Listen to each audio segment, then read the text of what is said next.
Yeah, so let's see if you can moonboard with a sprained ankle.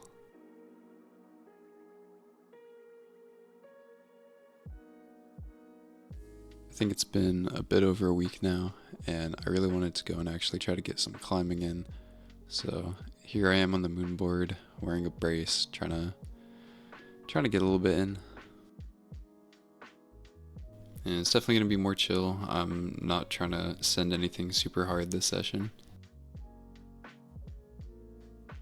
And as you can see, I'm not weighting it a whole lot at this point, but as the video goes on, you can see I'm starting to trust it a little bit more because it's giving me some pretty good feedback. Like there's no pain yet, so, and even there, like landing, I'm being extra cautious not to land on it. And the reason that I decided to actually moonboard was because I felt like the landings were a little bit more controlled. Like on the moonboard, you typically know if you're powering out for a move, you just kind of drop off most of the time. I feel like it's a little bit less likely that you're just gonna kind of blast off the wall like dry firing or something. And also the landings aren't as high as like other spots in the gym.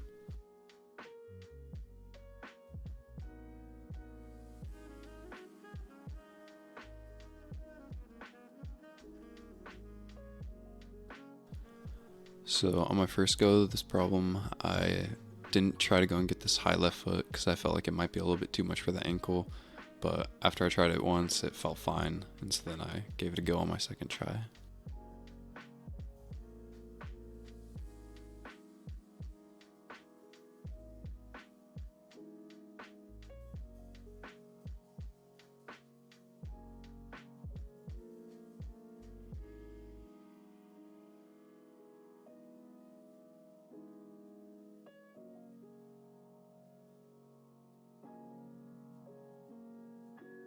And my foot picks again here because I'm just not weighting it.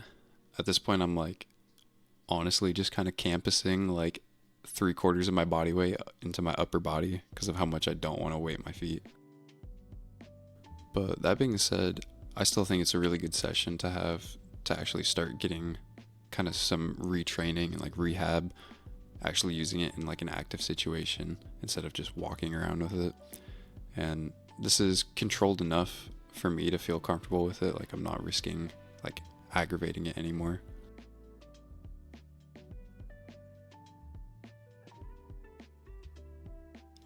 And it's honestly really nice because I feel like a lot of the other kind of supplemental training that I've been doing, like hangboarding or doing pull-ups or whatever, is nice, but I mean climbing is so full body, it's kind of hard to emulate that. So getting that full body engagement again is just really nice, even if it's at a little bit of a lower level.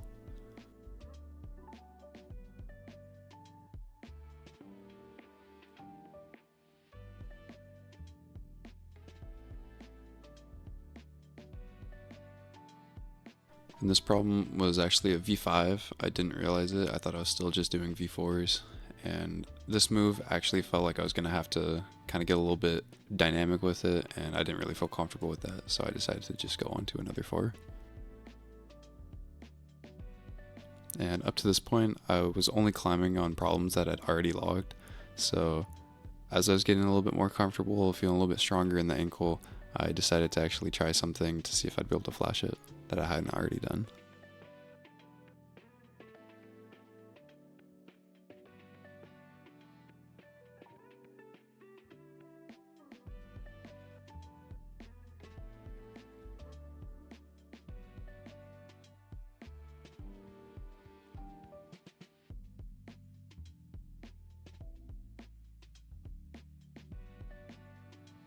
So yeah, this video is actually a little bit out of order. This lifting block session actually happened before the moonboarding session, but I feel like my rock climbing videos kind of need a little bit of rock climbing in them, so I wanted to go and put that first.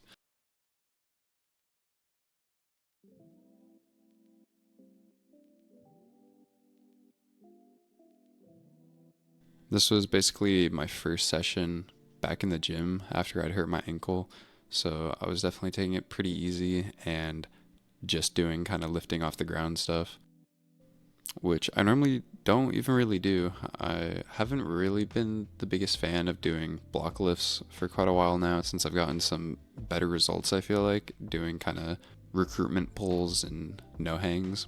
But I did want to go and actually move some weight because I wanted to actually feel like I was tangibly doing something instead of just pulling on an edge with my body weight.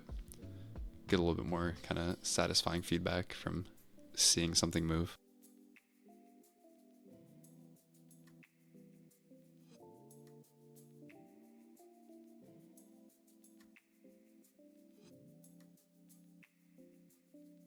I ended up looking back at some of the older YouTube videos I posted, and I was kind of surprised how before I was able to lift, I think, 145 pounds on the left and 155 pounds on the right, I think, for 5 seconds.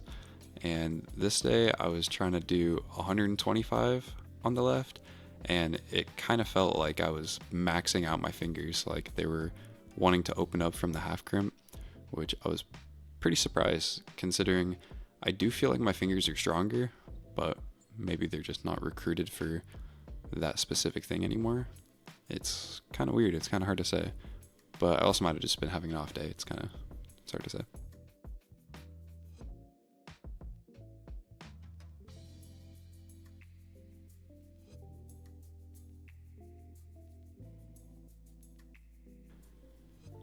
Like, I mean, you can see how much I'm fighting for this last rep to go and keep the form really good on my finger position.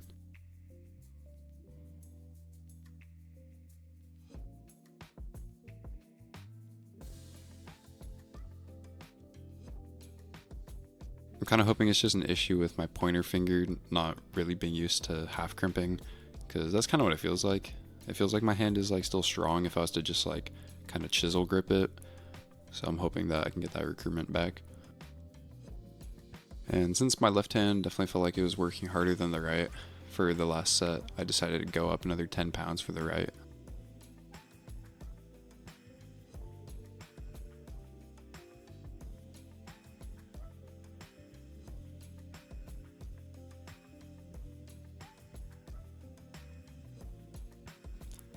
And this is the first time I've actually done some like heavier hammer curls in quite a while.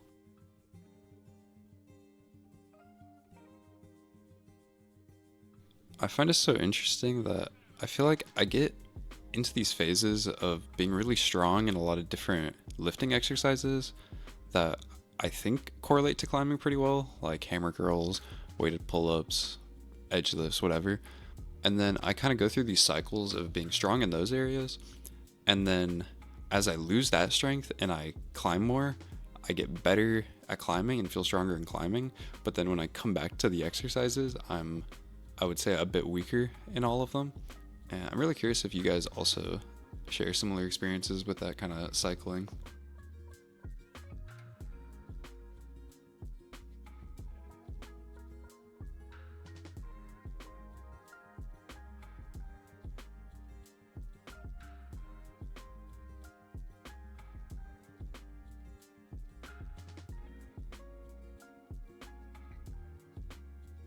I do wish our gym had 45-pound dumbbells, because I feel like 40 pounds is just a little bit too easy, but 50 pounds is just a little bit too much right now.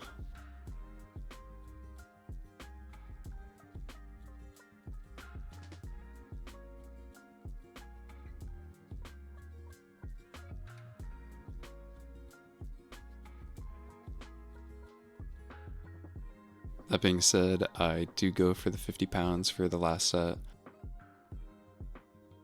which is definitely maxing me out halfway through the set on the left arm.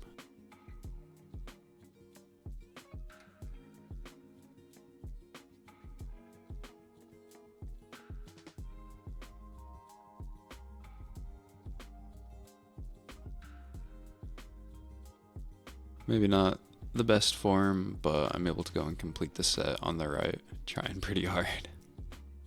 If you guys stayed all the way until the end, I want to thank you guys so much for watching, and I'll see you guys in the next video.